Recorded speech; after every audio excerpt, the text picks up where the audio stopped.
Hello everyone, and welcome to Roadmap 54, the podcast that talk about Africa and what African people they are doing across the continent.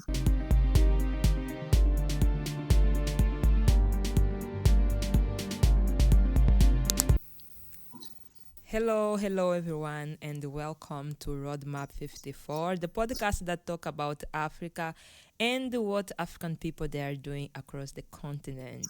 Today episode we are going to travel to the southern part of Africa and we are going to Botswana. Let us see a few curiosity about this amazing country. Botswana is a landlocked country in the southern Africa, as I said. The official language of Botswana is English. Wherever the language of Setswana and Setswana is one of the let me say second official language in the country, but they have others African language, for example Ikalanga, that it is spoken there too. uh, Botswana. It is bordered by South Africa, Namibia, and Zimbabwe. The Kalahari Desert cover over 18% of Botswana. Botswana is home to the greatest elephant population on the planet. Well, guys, if someone wants to see elephant, you can go to Botswana. One of the seven natural wonders of Africa, the Okavango Delta, is in Botswana. Botswana is one of the world's biggest diamond producer, and I think a few weeks ago they found the biggest diamond in the world up to date. You can go to Google and you will find this information. Nearly 40% of Botswana has been made into national park and wildlife reserves, providing large area for animals. As we can see, Botswana, they really preserve the animal, they really preserve the nature. And today with me, there will be someone very special, a woman that I really admire.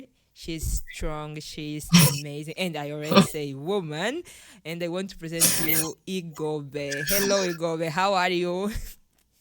I'm good. I'm great, Elisa. How are you? Thank you for having me. How you Oh, doing? I'm fine, thank you. And thank you for accepting to be here. Thank you so much. You're welcome. You're welcome. I've been looking forward to this. And I was waiting to have you to discuss a lot of important topics with you. And Igobe, better than myself, I think you are the perfect person to talk a little bit about you. Tell us who is Igobe, who is this strong lady, this lady that is doing so much amazing things. You keep saying I'm strong. I don't even know what strong means, but I thank you for that. But maybe before I talk about myself, let me talk about where I come from. You've already said Botswana is a country in Southern Africa. Yes, it's a country in Southern Africa. It's known for its diamond production, like you said, natural resources, but it's also known for its stable democracy, in addition to the impressive record of economic growth. So we gained our independence in 1966, and since then the country has been transforming, and it's now an upper middle income nation. And as you've already said, our economy is largely based on diamond mining. We are the second largest producer of diamonds by volume, but the first producer by value. And as you said, we just discovered the largest diamond a few weeks ago. So that is that about Botswana. But in addition to those economy contributors that you mentioned, tourism and mining, the government is also actively working to diversify to include other sectors. And I think the world is shifting to those other sectors anyway. So when we are talking about commerce as additional economic driver, so the country is also moving in that direction as well. And And we also have a commendable literacy rate, if I do say so myself, around 80%, according to recent statistics. But when we talk about literacy rates, we also include financial literacy. And Botswana currently stands at 50%. So 50% of the adult population is financially literate in Botswana, which is good, which is okay. But when you take the entire population as a whole, then the number is not so good. And so this is where I come in. This is what I do. My name is Igobe, as you've said. I co-founded Finance Kids Botswana. This is where we provide financial education to kids aged between 7 and 17. We have started in Botswana and we're currently just in Botswana because we believe that we have a saying in my language, in Setswana, as you've already said, Setswana is it's an official language in our national language. We have a saying. I don't know if if I say it, you will be able to hear it, but it basically says "Lore lo jwalo sa le metsi," basically meaning that a stick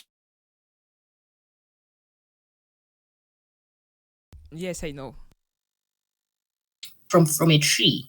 So when you fresh, you can bend it, right? So when it's still fresh and a little bit wet, you can bend it in any direction that you want. But when it gets dry, when you try to bend it, it breaks. So that's what it means that it's easy to break a stick while it's still fresh, while it's still young.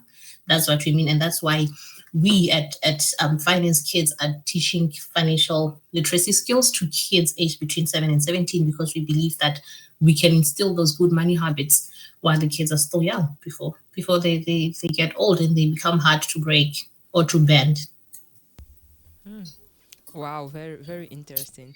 And Igobe, before we started talking about more your work, I would like to know more about your country, Botswana.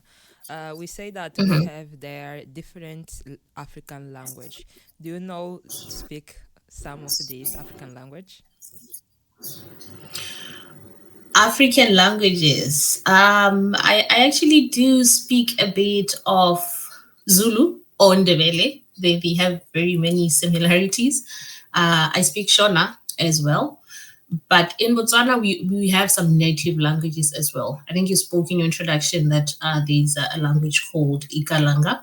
That's one of the native languages in Botswana. And we have so many of them. We have Sakhalakadi, we have Sisobea, we have Setswapong. There are so many local languages, even in Botswana itself. But in my country, even though there are so many, I can only speak Ikalanga, I can speak Setswana, and of course the official language of English, and those languages that I mentioned in Africa. Great. How can I grade someone in Ikalanga or Setswana? Teach me. At least hi. Okay, I'll say in Botswana, when you meet anybody from Botswana, the first word they say to you will be Dumelang. So Dumelang. Dumelang is it's like hi. So Dumelang, it's plural for Oh, hi. So when there's like more than one person, then you say Dumelang. When there's one person, it's Dumela, right? okay. Dumela. Yes. Dumela. But yes, but we've adopted Dumelang, the plural, just as a sign of respect. So when you're talking to an elder, even if it's just one person, you will say Dumelang. You'll use the plural version out of respect. So Dumelang is hi. Dumelan. Dumelang ma. Dumelang ma is like hi. Ma is woman. Ra is man. Oh, So I'll wow. respond and say Dumelang ma. Uh-huh. Wow. I like. This is Setswana or Ikalanga? Yes, it's Setswana. So Setswana. Ikalanga will be yes, Ikalanga will be Dumilani. Oh, it is quite of It's similar. it's Dumelani. yes, it's not that different. It's not Yeah. that different. Dumilani, yeah. Mhm. And Dumelani. actually Ikalanga is more or less similar to Shona. Shona is a language that's spoken in Zimbabwe. Okay. So Shona is yeah similar to Ikalanga. Oh wow, interesting. Dumeland. Then when I go to Botswana, I know how to greet people. Now I know. Yes, please. Also, yes, please come to Botswana. You're just here in Angola and you've never been to Botswana. And I've never been to Angola. But Eh, we're and we just are neighbors. close. We are really close. It is not No, so far. Like I oh, know, I we need know. to plan But we something. will, we will, we will. Yes, we will. Okay, Igor, but let us start talking about kids' financial literacy. I think I think the work that you are doing, it is very amazing work, and I want here I remember a little bit when I was kid, and it is completely different, and I will say why. Here, I don't know if in Botswana was the same, but here in Angola, I remember when I was kid, and I grew up. The oldest they always teach us that kid you don't need to like money, like at all. Mm, Like money is something for those that they are like old, not for old. kids. Mm-hmm, And I think mm-hmm, a lot of people in our generation we grow up with this kind of mentality, plus the mentality that when you grow up you need to go to school. This is one, you don't like money. Second, you need to go to school. Third one, when you finish your university you get a job in the government, and it is the life, and that is all. Like we grow up like this. But today I saw your work, and you talk about kids financial literacy in Africa, and like, come on, girl, yeah. you are not doing what our parents they teach us. I want to know, Yes. Yeah. why do you think it is important, mainly in this century, mainly in this Mm, African economical crisis, we started mm-hmm, teaching our kids how about finance, about how to mm, manage well the money, about maybe mm. money is not a devil thing, it's not a bad thing, but Yeah. it's something that you can, if you know how to use it, you can literally change your life, change the life of your Mm-hmm, family, and change the life yeah. of the community around you. Like, what Mm-hmm, make you change completely a culture? Let me say that, because yeah. we all grow with that mentality. Kids, you can like money, but today you are You, teaching yeah. them like how to manage your own money, and in a Mm-hmm, very, very young age. yeah.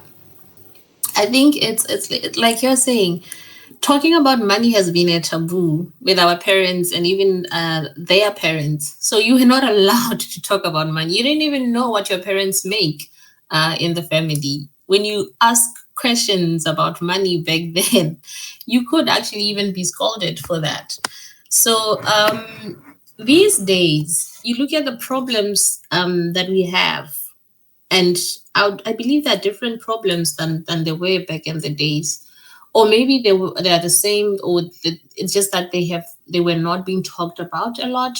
For example, I don't know how the suicide rates are in Angola, especially amongst young people.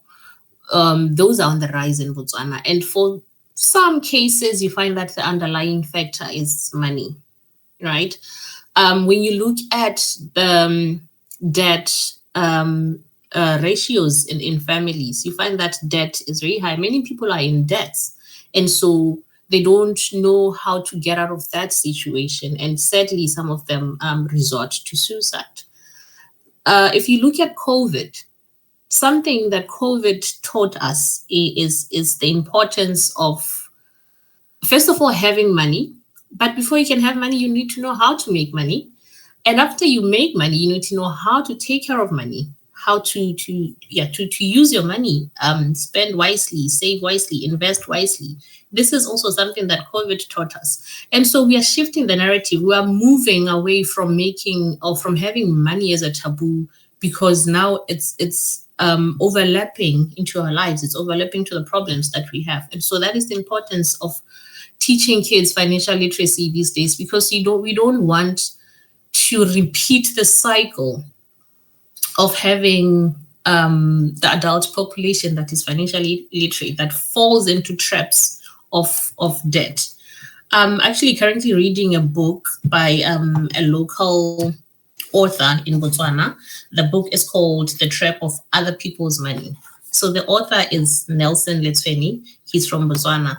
And in Can you it, show the there's a, cover? yes, so it's, Oh, yeah, cool. The Trap of Other People's Money. Yes, by Nelson. So in it, he talks about debt, and he says that debt generally goes wrong. So debt is not a bad thing, right? It's not necessarily a bad thing if you know how to use it. So he says that debt generally goes wrong in the hands of people who have no financial education. That's how you end up falling into that trap if you don't have the financial education. And so the inspiration for me is to raise a generation that will not fall into that trap, that will not fall into the same trap that our parents fell in. So we're trying to basically break that cycle. And that's where the inspiration came from. Wow, it is very, very interesting. And about COVID, I really agree with you that COVID came but teach us a lot of lesson, like a lot of lesson. And for those that they was able to take this lesson and they do something, I think they can be living a better life right now. Yeah. And currently, how many kids do you like have in your ecosystem, and how the program works? Like, do you have like the fathers, for example, they went to the kids in all this process, yes or no? How people they see you teaching financial literacy for their kids in Botswana, they see it with a good eyes, with like parents they are really open to leave their kids and okay go and learn.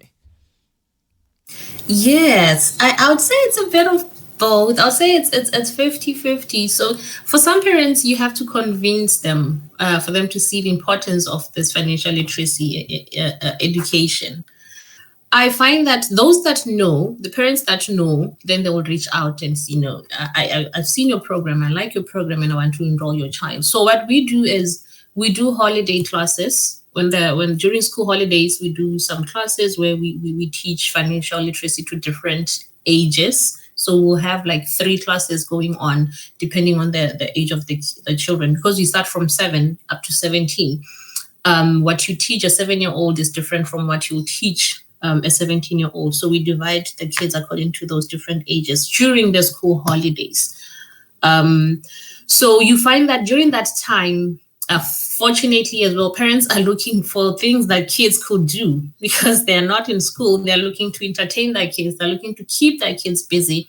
And for some of them, they don't even have babysitters. So this is where now our programs come in. They just drop off the child and then we spend the day with them or half a day with them. We teach them these concepts and then the parent can collect the child at the end of the day. So that is the one thing that we do. We also collaborate, and this is very big for us. We collaborate with schools because the kids are in schools. We target them at the different schools, and we we have initiatives. For example, there is what we call Global Money Week every year. I think it's in July. So during that whole week, we normally pick about 5 different schools to visit every day. So that 5 days, Monday to Friday, we'll visit 5 different schools and then gather in an assembly or get a class, depending on the flexibility of the school. Then we teach the children during that time. We talk to them about the importance of earning, saving, investing, and then yeah, basically just spending the day with the school. And that's also part of our social responsibility as finance kids. So we have after school programs. We also visit the schools during commemorations.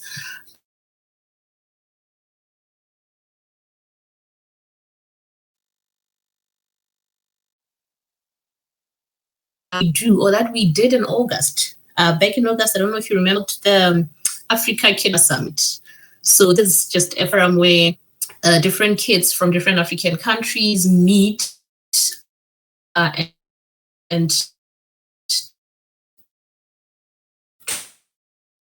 I think that is something that some people in Africa don't know. We do have very young kids who are brilliant minded, who are already leaders in their roles and in their different businesses.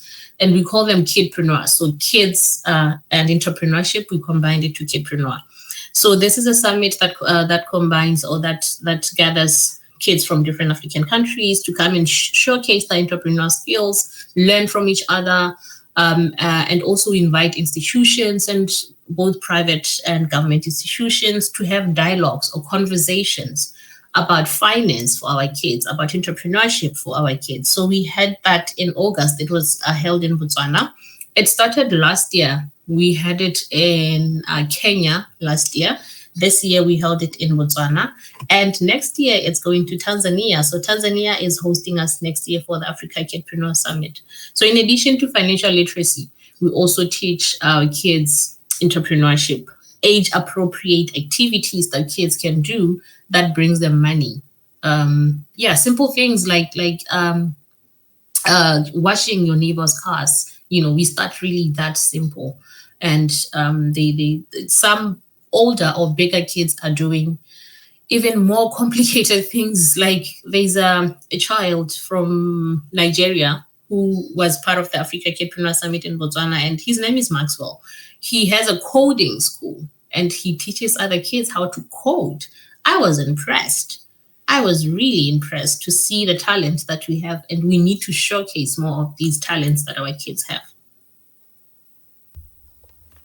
Wow, I think it is amazing, and I would like to know, like, how did you guys found this kid? For example, this kid, the Maxwell, like, how did you guys found them to put all of them together in one place and have an event that they can share and maybe creating partnership? And it is so weird to talk about it because we are talking about kids, and this kind of things happen more for those that they are adult, that they have a standard. It's more easy. Yeah, like how it's work. It's really about the power of collaboration, and this is what I preach.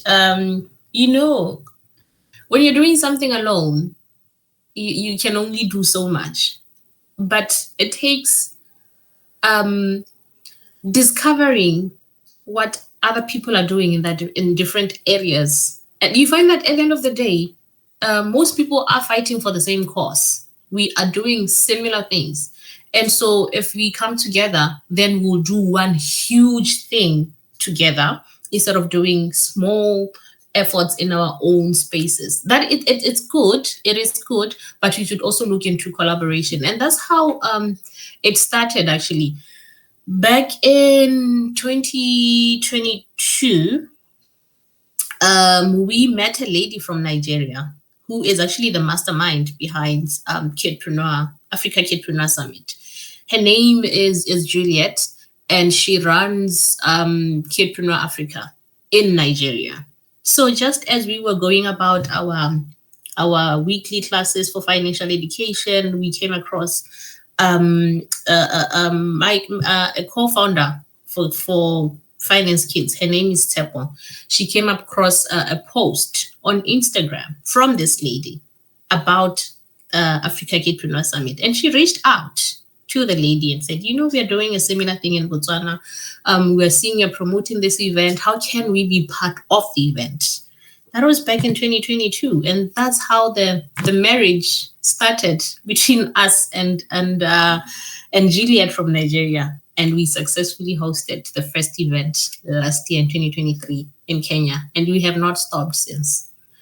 It's an annual thing now. And you see the network of kidpreneurs this event has brought. I gave an example of Maxwell from Nigeria, but there's more. There are kids from Tanzania. We have Sharon from Tanzania. We also have Jason from Tanzania, who are environmental ambassadors. And we didn't know about these kids before the summit. We have Tracy from, I think she was also from Tanzania. She's a child and she teaches kids financial literacy. We have some kids from South Africa. We have some kids from Zambia and Zimbabwe who are part of this year's event who are doing amazing things. So we are trying to build a network of African kids African kidpreneurs, for them to support them, and to also to elevate them and incubate their ideas, and build onto their ideas. So it's really just the power of collaboration, and that's how the event started. I'm here like thinking, how is the feeling for you guys as an adult? How is the feeling for you guys as organized? Like, see the kids talking. Like, I think this is that kind of experience once in life. You see the kids talking Mm, about their project, what they're doing. Like, how yeah. do you feel see and be part of all of that? It's really the way you imagine it. It's really overwhelming. It's overwhelmingly good. Like the feeling that you get. I personally love working with kids. I don't know why I'm not a teacher. Wait, I don't think I'd be good as a teacher. I don't have, and I say this all the time. I don't have the patience to spend the whole day with a kid. But I love working with kids. I love working with kids, and that's how I landed where I am. Um, and do what I'm doing here today. So that feeling, it's fulfilling. It's a great feeling. And you should hear these kids speak, Eliza. You would not believe those words are coming from kids. That they speak in a very that their voices are commanding, that their confidence. You'd be surprised, and when they stand on the stage and they're pitching their business idea. We recently had a pitch competition um, with Alan Gray Obi's foundation. This is where, so Alan Gray had a gaming competition. They basically gamified entrepreneurship. So it entrepreneurship education in a gaming format, and this was targeted at kids from Botswana, Namibia, South Africa, and Eswatini. So the top 10 from each country battled it out in a pitch competition. So hearing these kids pitch their business ideas at the competitions, it was amazing. Their ideas are brilliant.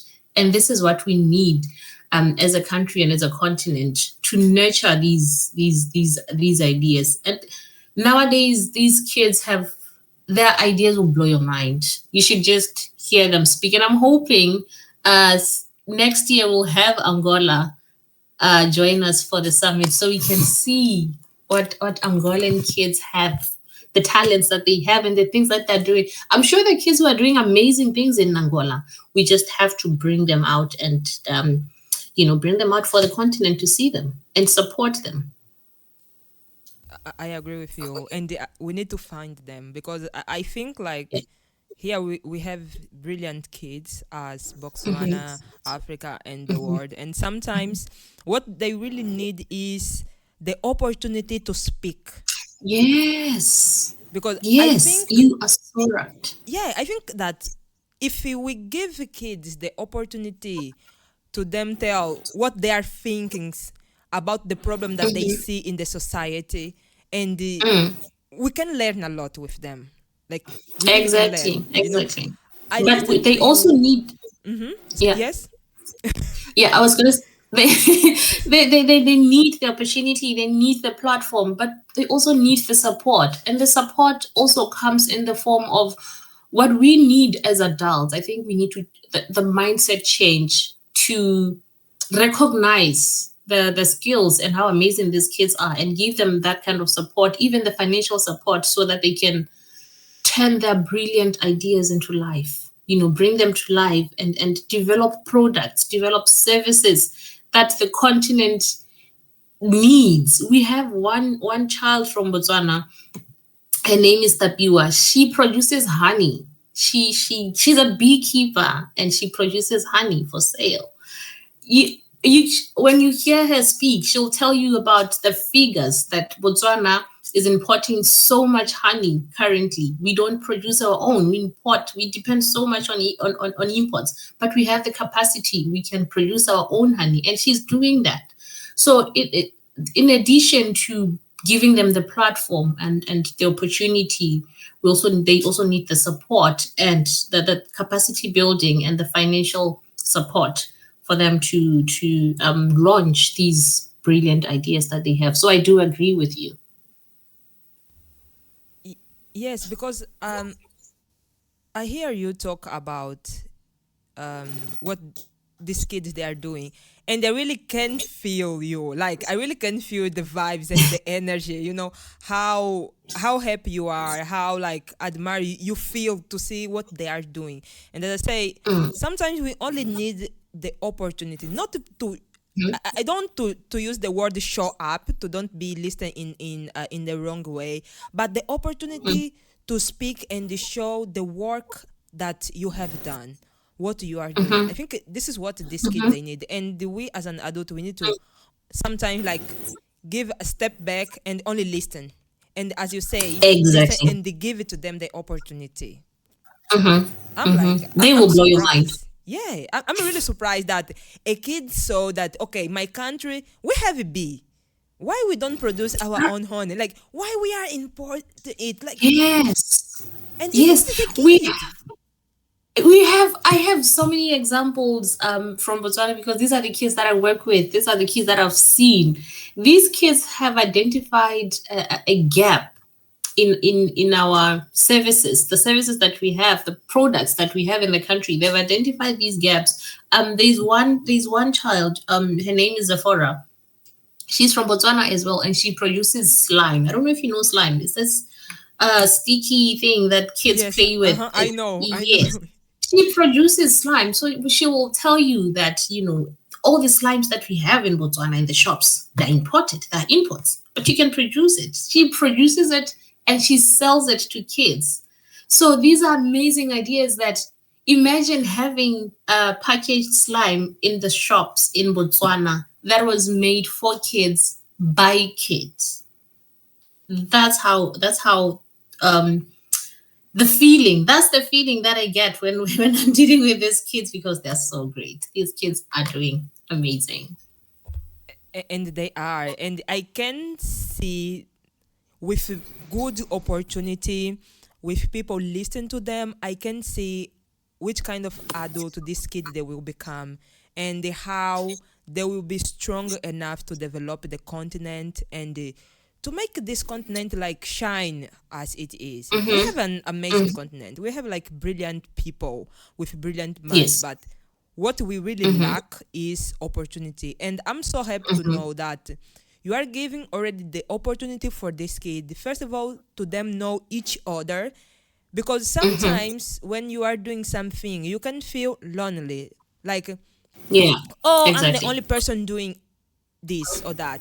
And you are creating like continental platform that me as kid in Botswana, I can know that there is someone in Nigeria, and look like Botswana is in the southern part of Africa. Yes. Nigeria is more in the west, right? If Yeah. I'm not wrong. Yes, Nigeria is in the It is West. Yeah. far. It is far from each other. But I can know that now I have a friend in Nigeria that have the same age as me doing something similar.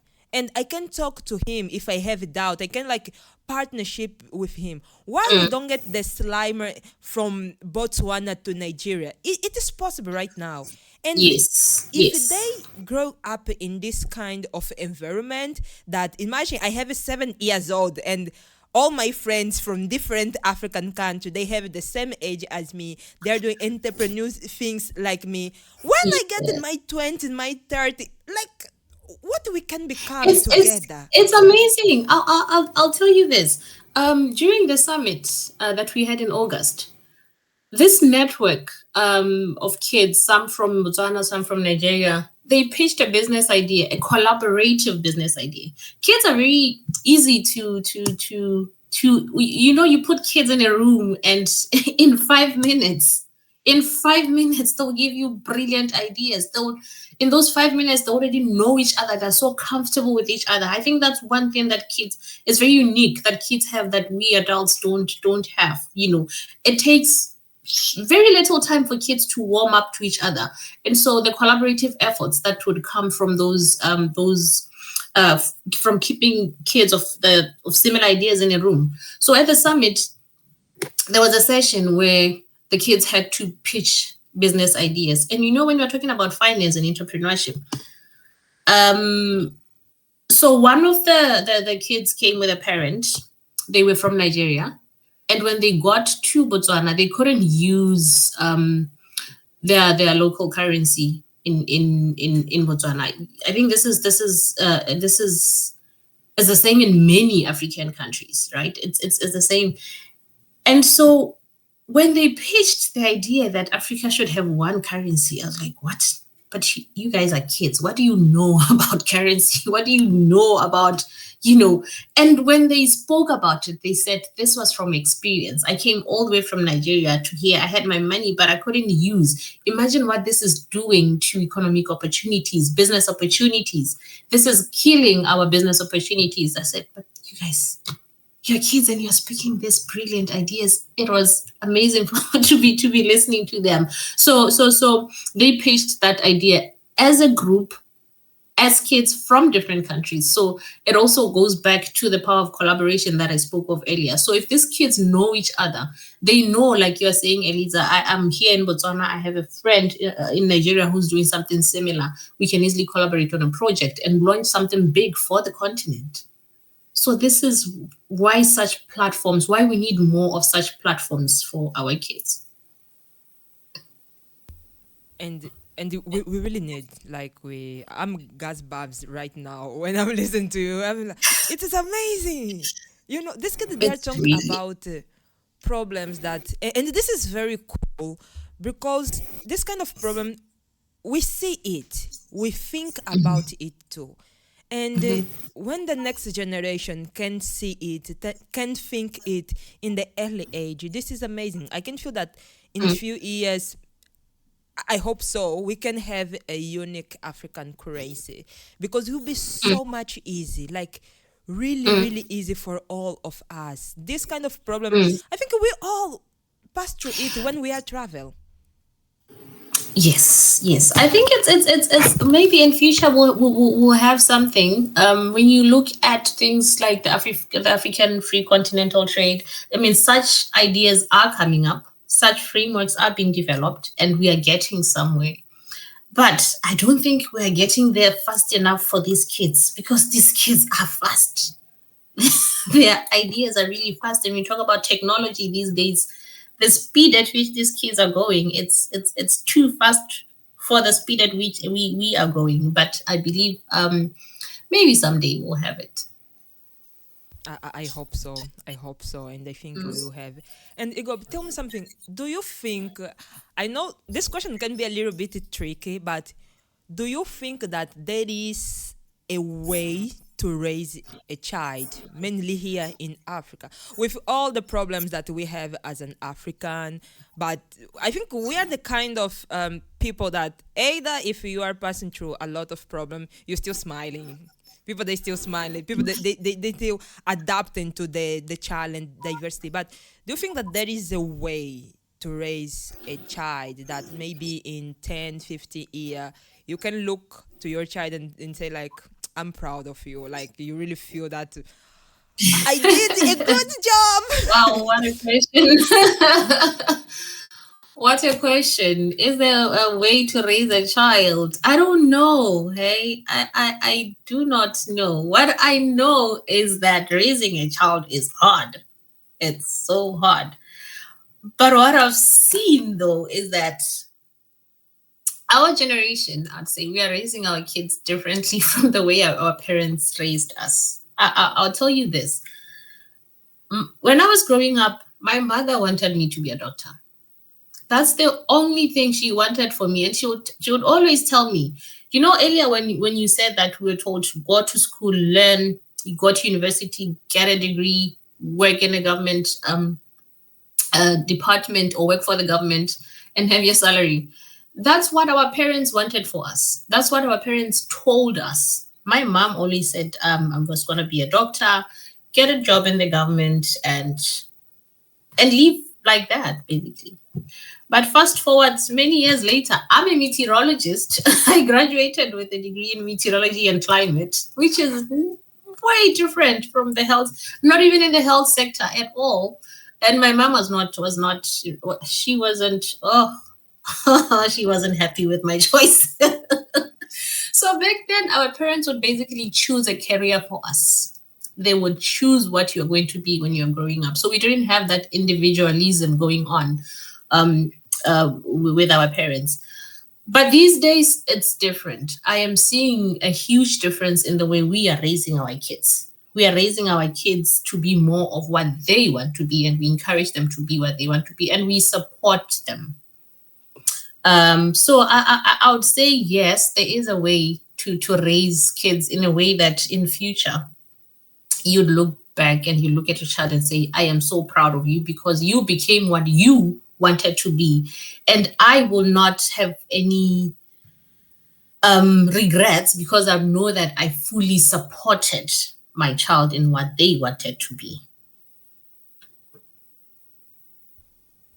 Wow, I was not waiting for this answer, but it is amazing. What do you think? Tell me what you think. As you say, I think it is difficult raising someone in general way, and Mm, with the world that we live now, internet and all, I think we are mm, trying to adapt the education, try to pick mm, few things that our parents they teach us and try to bring in this new generation, and at the same time I think we are trying to mm. adapt to don't give so much how can I say all the education, but try to, I don't know, I think it is difficult to I asked the question, I don't know how to how to answer. It's really, I think it's very difficult, like you're saying, and also there's different beliefs out there. Yeah. Different people believe different things. I think for me, it's you spoke about technology, how there's so much technology these days. Earlier on, when I talked about debt management, and when I said debt is not a bad thing if you know how to use it, if you have the financial literacy to know how to use debt to to advance your life. I think it's the same thing applies to technology. If the kids have or they are being guided through that technology and they know how to navigate and what to use it for and what not to use it for, then it's really not such a bad thing if we give them the technology. That's what I believe. Yeah, I agree with you. I agree with you. Mm, And jump a little bit from kid to adult. Imagine that we have someone that is in there, let me see, 25 to 35, 25 to 35 in this range. mhm, And mhm, the person was raised as the most part of people in this generation, mhm, without financial literacy, without knowing yeah, about money and how to use it. mhm, And as you say, debt is it is not bad if you know how to use it. Like how mm, someone in this age can navigate through or learn financial literacy and how he can use his money in a better way possible, maybe mm, investing, maybe he have them mhm, but he want to use that in a way that he can help himself and not be trapped, mhm. like how someone Yeah. can do that. How can somebody at this age do it? Listen, this is how people can do it. This is how I'm doing it through reading at this age. This is why such books exist, right? We grab ourselves these books and we read them. This that's how I'm learning right now because I didn't have this opportunity when I was young. So there's so many platforms. There's so many tools that exist that adults can use. Books is just one of them. These days, I see seminars being held for investments where these institutions would teach you about investments, how to invest. They would even banks do it these days. So there's so many opportunities, and having also financial coaches.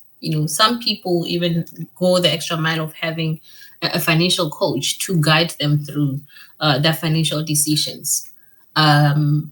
But one thing that I encourage these days is, because we are seeing that we are doing it when it's a bit late for us. Imagine starting an investment when you are, say, 12 years old, compared to starting an investment when you are 35, because you're only learning about it then.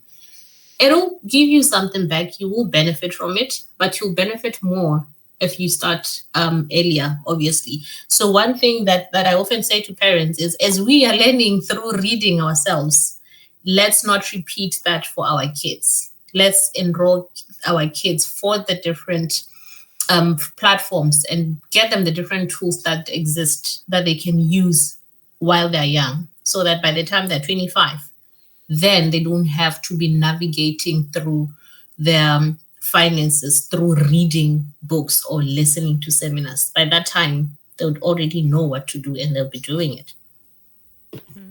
Nice. And I have a niece. She's 5 years old right now, and I want really that she can grow up and have this mindset about financial literacy and know how things can work and how she in the young age can start to build her future in a fun way. How me as her mom at the same time, how we can start teaching her about it, what kind of tool I can be using to teach her about financial literacy, to make her try to look to our country and be able to see problems and in a fun way maybe find a solution for this problem. But at the same time I don't want to like put her like some, how can behave of you really need to learn it because this is about your future, but to teach her in a way that she can be learning but In a have way fun that and she enjoy. relates to. Yes, yes, and enjoy her childhood. How we can do that? Uh, y- what I do is start with teaching at home through chores. If you're staying with your niece, then you can start giving them chores at home. For example, you wash the dishes and you earn something, right? From that earnings, those earnings every month, then you sit down and you talk about, now you've earned so much.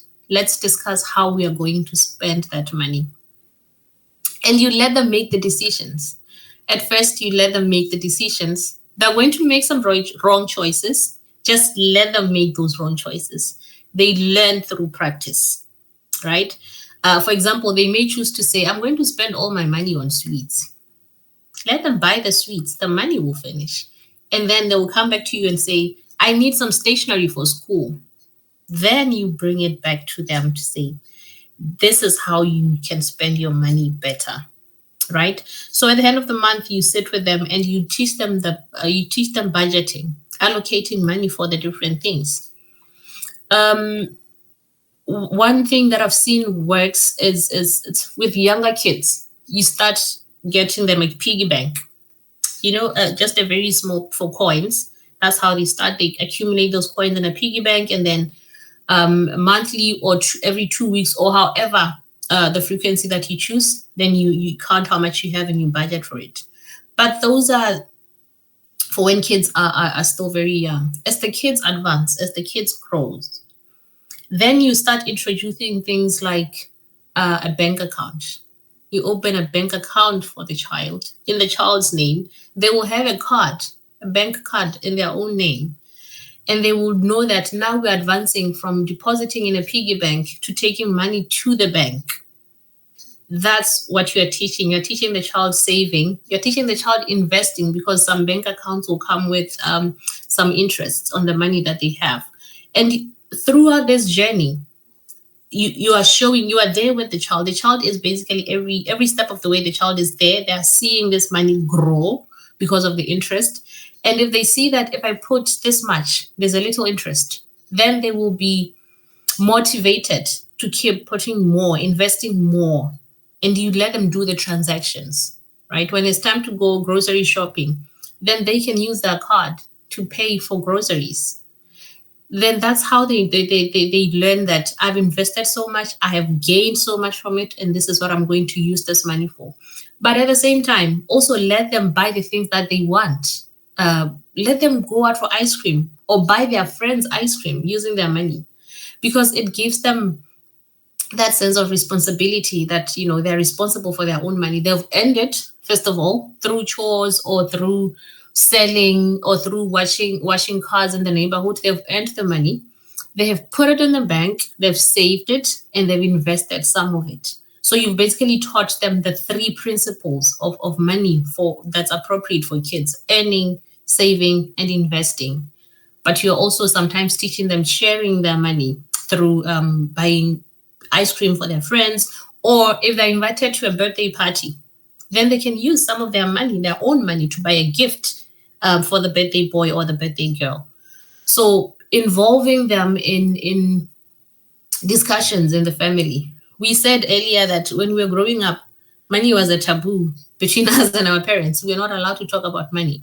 But change that, start involving them, depending on the age, of course. You start involving them in conversations around money. When you are doing grocery budgeting, then they should be involved in those as well. And that those principles and those teachings will grow with them. And also you are teaching them in a language that they understand, not in a classroom setup where they sit and they're strictly taught about money. So that they understand that language, because it's also being put in practice at the same time.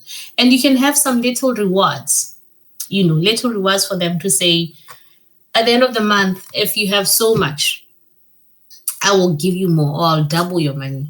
That gives them something to look forward to doing, because they want to earn more. It's exciting for them. So these are just some of the languages or the methods that you can use with kids. Wow, was very, very insightful. I take notes, and I hope people at home they can take notes too. And I think I will use this methodology with my niece. Yeah, and I'm sure it will work, because as you say, it is Mm, necessary we give them the opportunity, but at the same time we need to teach them how to do it. Thank you so much, mm. Igobe. And also let them make the mistakes. Mistakes are Yes, okay. It's yes. okay to make mistakes. That's how they learn from them. Yeah. This is true. This is true. Wow. Mm. We are almost at the end of our episode. Igob, thank you so much for accepting be here with me today. I really learning a lot, like a lot, a lot, a lot, a lot. I And hope so. at the end of each episode, I like to ask my guest, in this case you, to pick someone, to recommend someone for the next episode for the podcast. Three things that I want you Mm. to do is the name of the person, the country that this person coming from, and why do you want this person to be here? Like, why do you think this person have something very important in their journey, in their story to say? You can take your few seconds to think. Listen, I don't even have to take a few seconds, because I've been talking about kids. So best believe I'm gonna nominate one of the kids to come on this podcast. Oh, I'm So happy. your yes, so your audience can get a chance to experience what I experienced with these kids. So I'm going to nominate. There's a girl from Kenya. Her name is Kayla. Her name is Kayla Maina from Kenya. She has a business that does environmentally friendly fashion wear and handbags. Are really great, very durable things that she produces.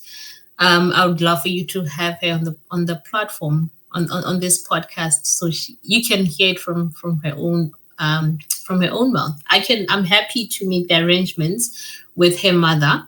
Then you'll get to hear more about her business, and you'll be shocked at the age that she's doing this business at. So let me leave all the details then to the time when you have her on the podcast. Her name is Kayla Maina from Kenya. Oh wow, I'm excited to have Kayla here. And please, make me in contact with her mother. We will talk, and I really Yes, want to bring definitely. her here. and Mhm. I know she will teach a lot, not only for kids but for adults, to how to do things. Yes. Okay, Igobe, thank you so much. We are literally in the few seconds. I would like you to very quickly leave an advice for our audience. Um, Rather, let me give my appreciation instead to this podcast. This is an amazing initiative, Elisa. It's gonna put a spotlight on the ideas and the things that we're doing in the continent that people don't know about, that we even don't know about. You know, when we were talking about the Africa Kidpreneur Summit and how it's bringing kids and ideas together, we can learn about those ideas through such platforms. So I'm very, very appreciative of this platform, to showcase what we are doing in Africa. I've always said that, as much as Africa has problems, we do have the solution to those problems. So the solution to Africa's problems are in Africa, and platforms like your podcast is going to give us an opportunity to learn about those solutions and learn about the people behind those solutions and collaborate even further to make Africa great. So thank you so much, Elisa, for this podcast. And Oh, thank you for having me today. oh my God. Thank you so much, Gobe, to share your work with us. And Mhm. this is the idea. The idea of this podcast is really try to showcase all the work that we are doing. As you said, work that we don't know that there are people in Africa doing this kind of things. Yes. And this is a platform that we can all learn with each other and collaborate. And I know at the end I can find, oh, Igobe details, and I can go to your LinkedIn, look for you and talk with Yes. you. If I have a kid that I know, oh, this kid is brilliant, and maybe if he participate in one of this class can become better. Igobe, thank you so much for accepting this invitation. Thank you so much for being Thank here. you. Thank you. And Thank you. oh, you're welcome. And for the people at home, thank you so much for listening to us. Thank you so much for staying here and learn with us. Until the next episode. Bye bye. Bye bye, Gove. Bye. Bye, Elisa.